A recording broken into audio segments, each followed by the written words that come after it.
Welcome to the Respect the Ranch podcast for February 2011. I'm Scott Bailey. Modeled after the Chicago public radio show This American Life, our monthly podcast is built around a theme that explores that theme through stories, interviews, and art by RBV staff and students.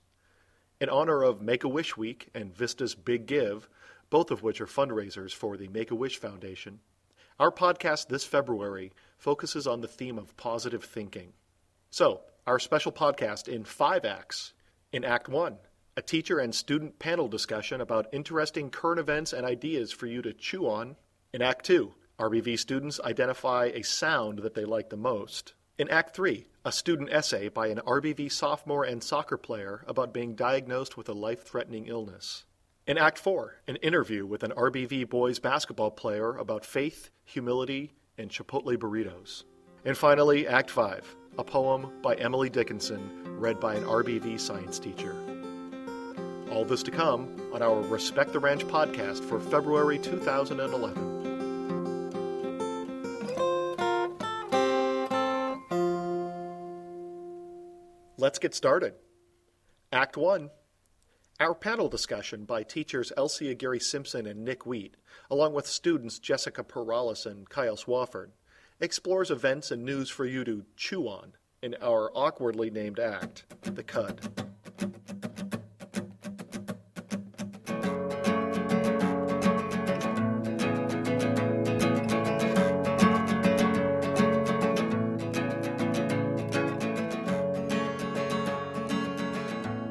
Hello and welcome to The Cud. My name is Nick Wheat. I'm joined by Kyle, Miss Aguirre-Simpson, and Jessica, and we are here to present our things for you to think about. I'm going to begin with something very odd as normal, and I've been falling in love with this website called cracked.com. I don't know if you've heard of it, but they do some lists of things that I find quite humorous, and these guys and ladies do some background checks on things, so it seems pretty factual and interesting to me. And this particular one was items you use every day that are receiving awesome upgrades for the future, and I mean coming soon. So this one I thought was interesting is refrigerators. And I'll point out a couple of things that are interesting about this. Think of your front of your refrigerator as being like a giant iPad. I've seen this before, where there's like TVs on the front of your refrigerator. Precisely. Yeah. It seems so useless to me, though. But I will let you continue. Okay, good. And then I'll look forward to your comments. But what's You're interesting... not a mom, are you? No, I'm not. Let me just grab this lettuce while I'm watching, Oprah? What's interesting about it is some of the things I thought were interesting, especially for a single guy like myself, is that when you put things into the refrigerator, it will be able to record what you put in and what you take out, and it will keep track. Based upon what you have in the refrigerator, it will know based on barcode, and it has cameras inside. Listen to this, listen to this. Based on what you have inside, you can press a button on the front of that iPad thing, and it will tell you recipes that you can make with the things that contained inside that you still have left. Right, and also, based on how you've programmed it in the very beginning, the initial launch, it will send a Wi-Fi signal to your grocery store where they will put together the items that you need to have in stock each week and will have them delivered to your home. I'm just saying, I would go for it. It's interesting that it will tell you recipes that you can make based on what's in it. And you think this is forward thinking? I do. Do you think it's positive? It's already been, do I think it's positive? I do if you can afford it. And for those who might need a little help in the kitchen, let's say. Maybe you're a little busy. There are business guys and ladies, I'm sorry, that are that don't have time for certain things, Recipe or maybe challenge. mothers and those sorts of things. But I thought it was interesting if you can afford it. The refrigerator is $6,000, so would you want one of those? Yes. No? I don't know if I would want one of those. It seems, like I said, it seems kind of pointless to me, because if everything's already in your head, then what's the use of having it on your refrigerator? Maybe it'll offer something you're not thinking about at the time. Would you get one? It sounds a little Big Brother to me, somebody watching. Yeah. Who are they selling their scanning to? And, gee, Miss Aguirre took out that 6 beer out of there. Oh, nice. Oh, I didn't even think about that. It was a little... I didn't even think about that. Pretty soon the advertising on your television programs is going to be geared toward, hey, remember those eggs you needed to replace? They're underway. What if there's a sort of commercial like that, where commercials for stuff on your TV, like based on what you needed in your refrigerator, would appear as commercials on TV or on the internet or whatever? Who needs TV when you have Ranch Review? Exactly. Kyle, talk to us. That is an ultimate segue, because my topic this week was about Ranch Review. I thought it was just, with the theme of positive thinking, and just kind of the whole overall theme of this podcast, which is respect. It's really interesting to see your teachers up on the stage, and it just makes you respect them so much more, because they're putting themselves out there for you to see. And I don't know if it's hard for you guys to do this. You didn't do it this year, did you? Oh, I was out there. You were? I was with the red wig on. Okay, that's why I didn't recognize you. That's why I didn't recognize you, the pink wig. Okay. It's just so interesting to see your teachers up there, and it gives you so much more respect for them, because they spend so many countless hours rehearsing and rehearsing and rehearsing for this. It is positive, and we feel really positive about it, too. For me, it's very much in line with, we had an attitude of staying positive and keeping the energy up. It's about being positive and the energy that you have. And all this, the reason they're doing this is for raising money for the AP and IB students that are in need of the money. It's a morale booster as well, and it's nice for the staff to walk down the hallways and people are saying, "Hey, nice job," and you make connections that you never really thought that you would make. Absolutely. So the energy that I got from that really transforms how I am in the classroom, or actually any room that I go into. And I was reading at the beginning of this year in a magazine about you are in control of the energy that you bring into a room. Any room that you go into, you control that energy. So why not make it positive energy? And I thought, yeah, I can make that happen. I can have that positive energy. But sometimes we have things that may come up that aren't so positive. At that point, I was reading something else by, I love Maya Angelou. And Maya Angelou said, when things aren't going in a positive way, you've got to stop and think whatever higher power or just yourself or hanging in there and say, I'm going to learn something from this, and spin it around so you can keep that positive way as you move forward. So Jessica, what do you got? Well, I kind of went with the whole positive thinking and like the ways in which you can get that positive thinking, because then usually I right away thought of yoga, because I was in like aerobics and we usually did yoga, and at least for me, like it really was the easiest way to relax.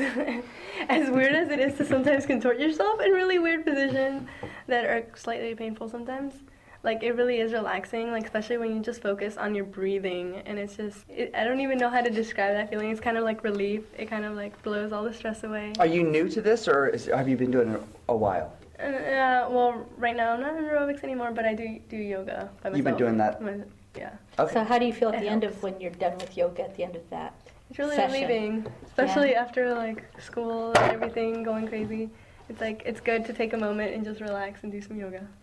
There's something that I do, and since it is Friday, I try to barbecue every single Friday night. It's sort of like my spiritual release, and I'm not kidding. When I walk into my classes, I'm like, it's Friday. You know what that means? It's like barbecue. I'm like, that's right. So I've already got what I'm going to be putting on the grill tonight. So, everybody does something to try to get your center back, and it's just so spiritual. And doing yoga while you're out by your barbecue after looking up the recipe on your refrigerator. Exactly. Jessica, Miss Aguirre-Simpson, Kyle, thanks very much for being here today. Yeah, Appreciate it's been it. nice talking with Have you a guys. good weekend, everybody. You too. Okay. All right.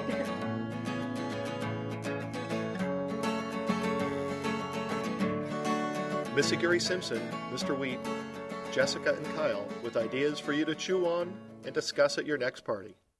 And now Act 2. We spent a few lunch periods roaming the hallways and quad asking RBV students to describe their favorite sound, and we got some very strange responses.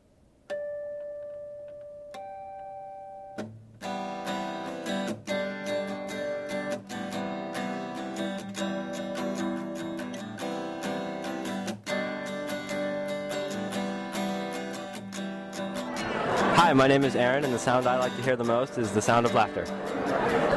Hi, my name is Ashlyn, and the sound I like to hear the most is a cat purring. Hi, my name is Kirsten, and the sound I like to hear the most is boing. Hi, my name is Andrea, and the sound I like to hear the most is Hi, my name is Jonathan, and the sound I like to hear the most is the sound of the rain on the beach when there's flowers blooming everywhere. Hi, my name is Carlo, and the sound I like to hear the most is wow. Hi, my name is Brooke, and the sound I like to hear the most is crunching chips.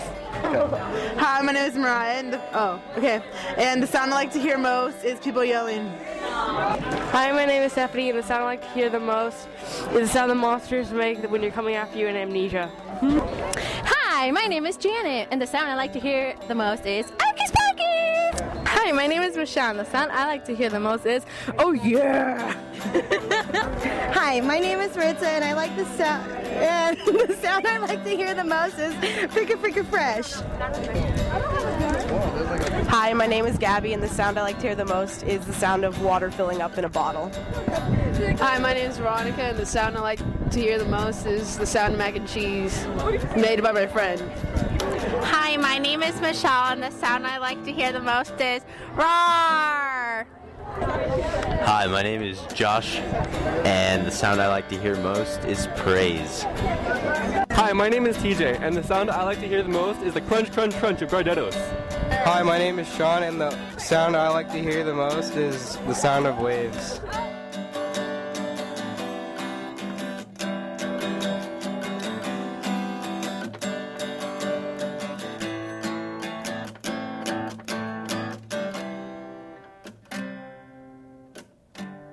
RBV students and their descriptions of their favorite sounds. And now Act 3. RBV sophomore and soccer player Jenni Jimenez has not had the typical year of most 10th graders. After a diagnosis of lupus last summer, she and her family found themselves confronted with an illness that would change their lives forever. However, with a healthy attitude and commitment to positive thinking, Jenni has learned some profound lessons about how to live a healthy life. She submitted this essay on positive thinking and how it affects her health.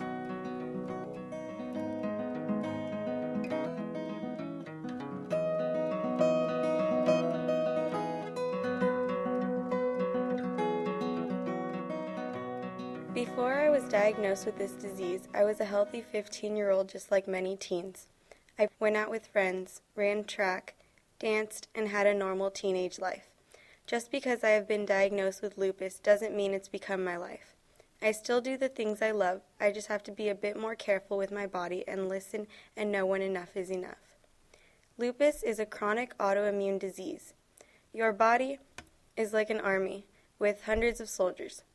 The immune system's job is to fight foreign substances in the body like germs and viruses. But in autoimmune diseases, the immune system is out of control. It attacks healthy tissue, not germs. The biggest misunderstanding about lupus is that many people believe that they can catch lupus from another person. This is false. It isn't cancer, and it is not related to AIDS. Lupus is a disease that can affect many parts of the body, and everyone reacts differently. I began noticing symptoms this past summer, mainly fatigue, rash, and flu-like symptoms. I was officially diagnosed with SLE lupus in August of 2010, and I was hospitalized for over a week. Once released, I was ordered to stay home for another week. At that point, I had to deal with the fact that I would now have this disease I knew nothing about, nor did my family, as it does not run in either side. When I found out exactly what was wrong with me, I was sad, scared, and in shock. I continuously asked doctors how it was I developed this disease, and no one could give me an explanation. It was pretty scary for me to hear that I would never be able to fight off this disease and that I would now have to live with it for the rest of my life. My family was shocked, especially because the doctors could not figure out what was wrong. If it wasn't for my mom, who demanded that I be admitted in the hospital and have them do further testing, the ER department wanted to release me within that night. I was told by over 8 doctors from Children's Hospital that this disease was rare, and although it was treatable, it is not curable. I was given 7 medications that would now be controlling my life daily. At first, Getting used to taking all the medications was hard because before my diagnosis, it was even hard for me to take a daily vitamin. Now the hardest time for me is when my doctor reduces the dosage of one of my main medications. I may not realize it at times, but my mom clearly brings it to my attention. I suffer from one of the many side effects, which is uncontrollable mood swings, but my mom quickly reins me back in. The other side effect that creeps up on me is fatigue. Some days I have an abundant amount of energy and I am happy, while the next I am so tired I feel like not even getting out of bed.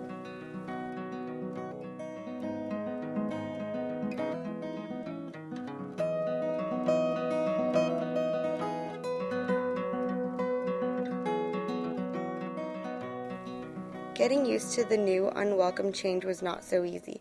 At the early stages, my symptoms came with a lot of fatigue. There were many days that I was just so exhausted. Literally, walking to the front door or upstairs to my room was a chore. My sleeping pattern completely changed for the worse. I was not the type of person that would sleep in past 8 a.m., and all of a sudden, I was not waking up until after 11 a.m. I had joint pain in my shoulders and fingers. On some days, just reaching for a cup caused so much pain in my shoulders. When I am feeling at my worst, I try to get rest, or I come home and play with my Yorkie. She always puts a smile on my face when I am down or not having a good day. Despite the obvious mental toll of the diagnosis and physical pain, which included fatigue, swollen joints, arthritis, and a painful rash also known as a butterfly rash, and all of the medications, I came back to soccer much earlier than anyone expected. When I went back out there, I felt so happy to be back with everyone. Even though it was tough at first, I pushed through the hard time and kept going. When I came back to school, many of my friends were concerned and had several questions for me. I did not feel like I was treated any differently. Everyone welcomed me with open arms. The advice I would give to teens is that every day is a new day and try to make the most of it and live life to its fullest. When my doctor asked me how I bounced back so soon, I told him, I am not going to let lupus define me or dictate my life. I have a new outlook on life, and I choose to stay as positive as I can be. Staying positive has become a major role in my life because it is not hard to go the other way and retreat to feeling sorry for myself. The things I do and enjoy that help me stay positive are playing with my dog, taking a walk to clear my head, getting my nails done, playing soccer, watching a funny movie, and going shopping with my mom. Every day that I feel great, I feel appreciative and give my all in what I do. Every day may not be good, but there's something good in every day.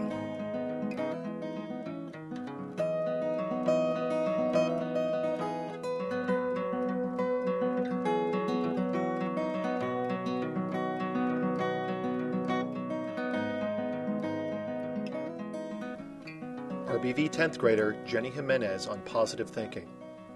If you'd like to learn more about lupus, visit the homepage of the Lupus Foundation of America at www.lupus.org.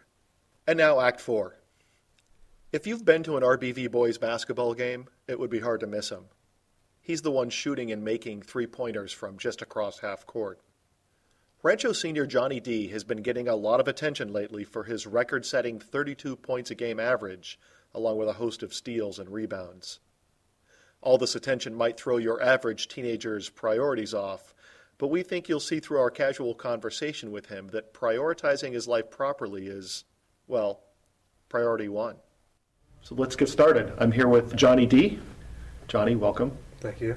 The whole Respect the Ranch podcast team in our studio here. Appreciate you. Yeah. Appreciate being here. So, Johnny, what grade are you in? I'm in 12th grade. You've been at Rancho how long now? 3 years, because I was not here junior year.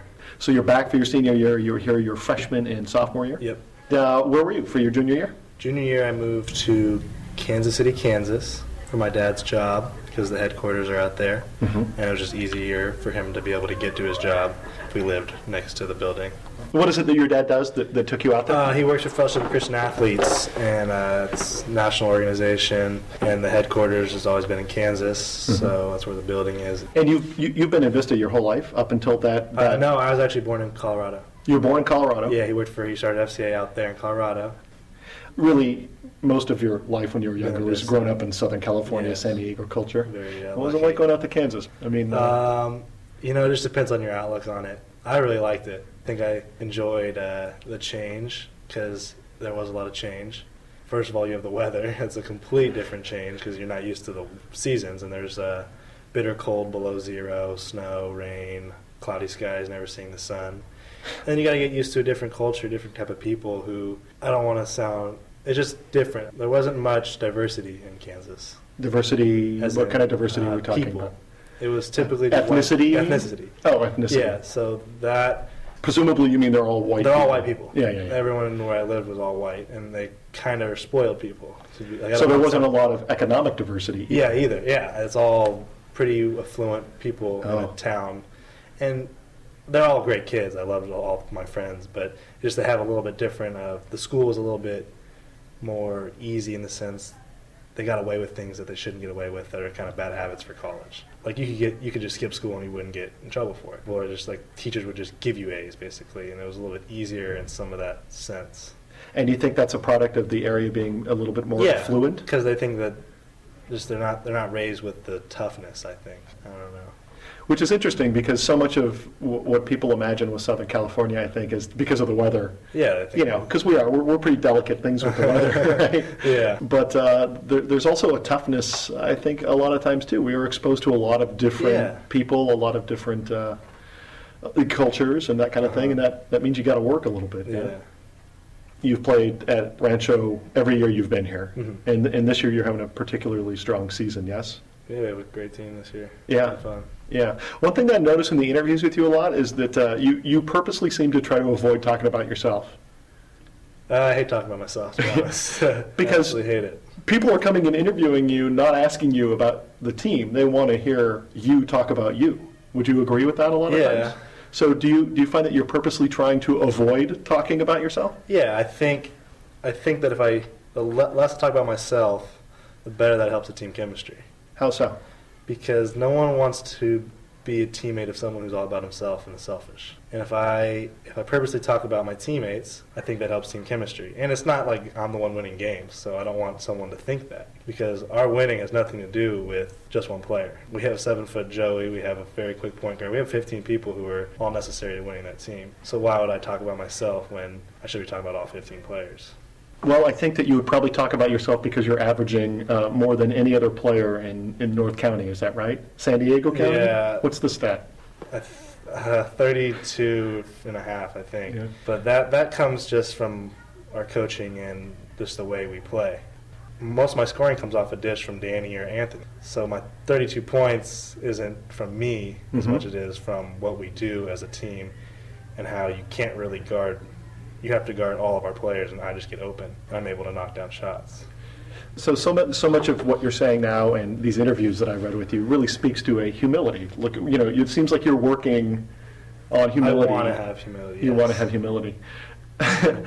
But you shoot a lot in a game. Do you ever feel like it kind of bumps up against, like, you want to be humble, but you also know that you can get things done at the same time. Do you ever feel a little guilty?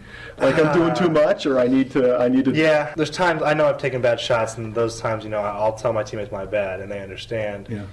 So I wouldn't say guilty, but I know when most of the shots I take, I feel like I can make, and I think I think my teammates feel the same way. What I can do, and that there kind of gets rid of the guilt, and they understand. If it's open shot, I'm going to take it. And they're comfortable with it, so that helps you. Yeah. Good. I don't know. Let's talk about humility a little bit more. That's not always the model for successful athletes in our day and age. Yeah. Would you agree with that? I completely agree with that. You see Deshaun Jackson, all about himself after his touchdown return against the Giants a month ago. And he's all talking about how he knew he was going to score. But, Not always important to me, I think, I think a lot of it has to do with my religious background and the way my parents raised me. Well, in case somebody doesn't know, I mean, I can see because I'm interviewing you. Yeah. You've got a cross around your neck there. Yeah. So you're a Pretty practicing basic Christianity. Right. Yeah. So you're practicing Christian, and you've been a Christian your whole life. Yeah. And you think that provides you a source for inspiration for sports in some way? For me, basketball is a gift that I'm able to play because I have a friend Ian Kane. He went here last year, had a brain tumor when he was young. So he didn't have that gift anymore to play basketball or baseball, which was what he loved. That helped me understand. I have a gift to be able to play something that I love. So right there, it's humility to know that hey, I'm not in control here. I could get hurt. I could get a brain tumor. I could tear my ACL. I could break my ankle, which I almost did. And that understands that basketball is not the most important thing. And then when I do well in it, it's just that it could get taken from me. So I don't want to be putting all my eggs in that basket and talking about how awesome basketball is when it's just a gift. Basketball is not the most important thing in your life. No, I try not to make it that. It might come off that way because I really do love playing it and I spend a heck of a lot of time practicing it, but it's not the most important thing. I definitely say my religion, my family, my friends. You seem to have a pretty tight family. Yeah. Well, you move. Very supportive, and you really come close after that move. And my family wanted that way, I guess. They really we have a lot of family dinners and we're pretty close. You also have plenty of friends, right? You seem like a nice enough guy. It's hard to imagine you don't have plenty of friends for support. Yeah. I've actually talked to a couple of your friends. And I said, so when you guys go out, what do you do? When somebody, wants to do something a little screwball, a little strange, how does Johnny seem to react to that? The three guys that I talked to all laughed at the idea that you make a bad choice when you're out playing with your friends. That someone will suggest something that is, it doesn't quite line up with your that you feel confident enough to say this is wrong. I'm not going to do with it. Yet you maintain your friendships with them. Because I think my friends, we're not all the same religion, but we all have pretty high morals, and we get along just fine. Even though we're all best friends, and we understand that we don't want to do anything to jeopardize, getting in trouble academically, getting in trouble with the school or anything, or hurt our college chances or future chances. We don't do anything dumb, and we don't want to hurt our futures. We all understand that. It's interesting. You said that a lot of your friends are different religions. Yeah. What do you mean? We're not not all my friends are Christian.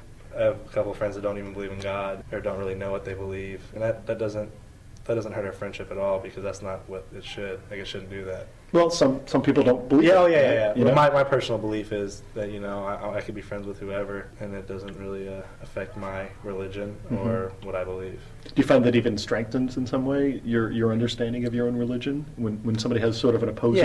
Yeah. It's good to, and if we talk about it, it's good to hear their point of view on it. I'm not real pushy with my religion. I try not to be because I don't really like that when people are like that. But some people are, and I'm just not that kind of person. And I don't know. Let's talk a little bit more about basketball. I know you don't always like to talk about yourself, but when people perform at your level, it's I think really interesting for people to think about how somebody gets in that space. Now, a big part of your success is literally hard work. Mm-hmm. Do you start playing basketball early on, or is it more just about athletics? Definitely raised in a athletic background. Dad played in the NFL. My grandpa won an Olympic basketball gold medal in '68. So I definitely have a sports background, and I played basketball when I was as early as possible. Other sports too? Did you do baseball, soccer or baseball? I was a very big baseball fan up until 8th grade. I just, once you have your love for basketball, everything else kind of fades in comparison. So I stopped playing that just to focus on basketball. I wanted to play football, but my dad had 5 surgeries, and he was a little skeptical about it, and they've said I had to play flag, and I thought that was kind of, I don't know, I just didn't really want to. Wasn't violent enough for you. It wasn't violent enough. And, I didn't know really what I'd do in football. I wasn't much of I just liked playing with my friends for fun. So I really just played basketball and baseball. I played soccer 1 year. I wasn't very good at that. I play golf. I'm not great at that either. It's just a fun thing. I think some people they see people who are sort of exceptional in their sports, and they make assumptions about their abilities in other areas. Yeah. Were you saying that you gave soccer a shot, it just didn't click for you, you couldn't perform very well? Yeah, it was fun, but it wasn't my sport, that's for sure. There was definitely too many other good players. It just wasn't for me. How about games? I think the other myth people have, this misunderstanding maybe is a better way to say it, about athletes who perform at a higher level, that they always perform at that level, that they're always successful. And you have had plenty of games where things maybe aren't clicking. So when you're shot from like you obviously shoot deeper than your average high school player. When your shot isn't falling, what do you do? I mean, part of our podcast this month is focusing on positive thinking. And I've watched enough of your games now to see that you kind of recognize when one thing isn't working, you make some type of adjustment. So how do you get past that? Definitely the most important thing, especially with basketball and shooting, is you really can't be negative with your thought. You miss a shot, you can't be like, oh, I shouldn't be shooting anymore, I got to stop. Definitely not my thought process. If I feel like I'm not hitting my shots from deep, from three, it's definitely, for me, the best way to get that going is to get to the free throw line. So you have to start driving. You have to start rebounding and get your confidence up, because confidence is very important. So if I'm missing a lot of my shots, which I did, the Costa game, I missed, I was 1 for 6 in the first quarter. What I want to try to do is get to the free throw line, where you can get a free shot and work on your form, or just gain confidence by getting easy baskets off of rebounds or back cuts or just an easy transition. So part of the sort of positive aspect to it, because I noticed that, let's just use this last La Costa game that you guys won. You weren't shooting well in the first quarter, like you had said, and then you started to drive, but then you went back to shooting. Yeah. You didn't say I it was... felt confident. I saw an open shot, and I took it, and everything from then on just kind of clicked. Yeah. I think about that with people who maybe aren't superstar basketball players, but when something doesn't go their way, easy to give up. It's easy to give up, and it's easy to say that I'm never going to go back and try it again. But you do something, like you said, to build your confidence, and then the second half comes. Yeah, right. And it's a different story because you have confidence, and the basket seems bigger, I guess. The basket seems bigger. Yeah. Do you have any pregame rituals? I tried to interview you before the La Costa game, and the idea of that just horrified you. Yeah, I was really focused for that game. Yeah. So what do you do typically? I used to take a shower right before every single game. Really? I don't know, which makes no sense to people because I'm about to go get dirty. But I kind of It's relaxing. It's hot water. Yeah, it makes sense. It allows me to think. So sometimes I do that. But typically I just go home, I sleep, listen to my music, I read the Bible, I just get focused. I don't want to get my mind focused on other things, so I kind of get in my own little zone, and that way when game comes, I'm ready for whatever. Are you visualizing playing when you're saying you're getting in the zone? Are you visualizing, or is it about an emptying of your head? Just about emptying, I guess, not letting other distractions come in my head, because there's a lot of distractions as a high school senior. So if you keep that out of your mind, it kind of allows you to focus on your task at hand. So you go home and sleep. Sounds like a regular teenager. Yeah. Do you eat a lot? Do you have a big meal? What do you do? Oh yeah. I always have Chipotle. What are you saying? I just something about Chipotle. I like the burritos, so I always get a Chipotle burrito. So you got to get it a couple of. Those burritos can get pretty big. Yeah. Well, how do you eat one of those things and then go play? I eat it at 1. So right when I left on Friday, I went and got my Chipotle burrito and went home and okay. So now I'm getting the ritual here. Slept it off. Okay. So I'm getting the ritual. So now we got the big Chipotle burrito. We got the nap. Not always get the Chipotle burrito. Depends on the game time, but I try to get something like that in me. Okay. You read the Bible. Yeah. Right. What about right before the game? You've got team rituals probably. What about your individual rituals, though, before a game? Do you pray? Yeah, me and Anthony Alston actually pray before every game. Just the two of you? And then we, just the two of us, because it's just something we do. Because we also, another ritual we have is we, right when we go in the locker room at halftime, we come outside and we run 2 laps around the gym just to kind of get our blood flowing. And then we go in and stretch. But we pray right before we run our 2 laps just to, kind of put things in perspective, I guess. What's the worst thing about basketball, do you think? How much time it takes, maybe? Well, that's interesting. What do you mean? I would say sometimes it becomes almost a distraction to my faith. I mean, I don't want it to be, but sometimes, as much as I say, oh, God's first, sometimes you see basketball slipping up there, and I'm so focused on what I'm going to do in college, what I'm going to do in this next game, that it sometimes just takes over your life. And I don't want it to be like that. I want it to be something I love to do, and I spend time in it because I love it, and I realize it's a gift. Yeah, it sounds like you want to lean into this idea that it's an extension of your faith. Yeah. It's not. It's a manifestation of your understanding of your faith. Yeah, exactly. Right, rather than being more important than your faith, it sounds like. So do you think next year, when you get into college, that kind of conflict is going to go away? Isn't there always another game? Yeah, there's always going to be another game. Yeah. Probably even be harder considering you have coaches who are going to be on you and not the gentle, delicate flower that Coach Miller is. Yeah, it's just, and then college. There's not those rules about how much time you can practice, and you have the gym forever in college, so they could practice for 5 hours if they wanted to. I see. So you see more of a danger next year of having that lack of balance. Yeah, but I think I'm at a point where I can hopefully keep that under control. It seems like it's important to you. Mm-hmm. So let's see. Last question. What do you like the most? What do you like the most about playing basketball in high school? Maybe just playing with your friends. I've played basketball with most of those guys since 6th grade. Some of them, Alex, since 2nd grade. When you go out there and you're playing with your best friends, it's just really fun. Mm-hmm. And I think it's interesting you didn't say that the best part is scoring or rebounding or getting steals or the attention. It's pretty telling to me, man, that you said that the best part is playing with your friends. Yeah. So for what it's worth, I think that's fantastic. Thank you. All right, hey, you probably have a Chipotle burrito to go get. No, not game day. Okay. Johnny D., thanks for your time. Yeah, thank you. RBV senior Johnny D. and his thoughts on basketball, humility, and positive thinking. And finally, Act 5. It's difficult to imagine a more positive person on campus than environmental science and biology teacher Trish Marapoti. Always positive and supportive of colleagues and students, she can always be counted on for a kind comment or an attentive ear. In honor of our podcast on positive thinking, she reads Emily Dickinson's Hope is the Thing with Feathers. Hope is a Thing with Feathers by Emily Dickinson. Hope is a thing with feathers that perches in the soul and sings the tune without the words and never stops at all, and sweetest in the gale is heard. And sore must be the storm that could abash the little bird that kept so many warm.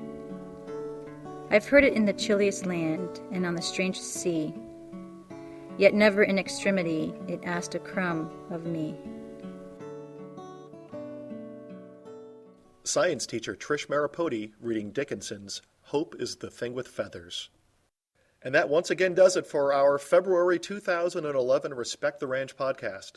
Thanks again to RBV students Jenni Jimenez, Johnny D., Jessica Peralta, and Kyle Swafford, as well as teachers Elsie Aguirre-Simpson, Trish Marapoti, and Nick Wheat for participating. Our original music was created by RBV teacher Nick Wheat and RBV senior Stephen Gomez. Our March podcast will be built around a celebration of Women's History Month. As always, we need your help, so please send us feedback, give us leads on powerful stories, or contribute in any way you can. You can email our team at rtrpodcast@gmail.com. That's rtrpodcast, one word, @gmail.com. So until March, I'm Scott Bailey, thanking you for listening to the Respect the Ranch podcast from Rancho Buena Vista High School. Hook 'em, horns.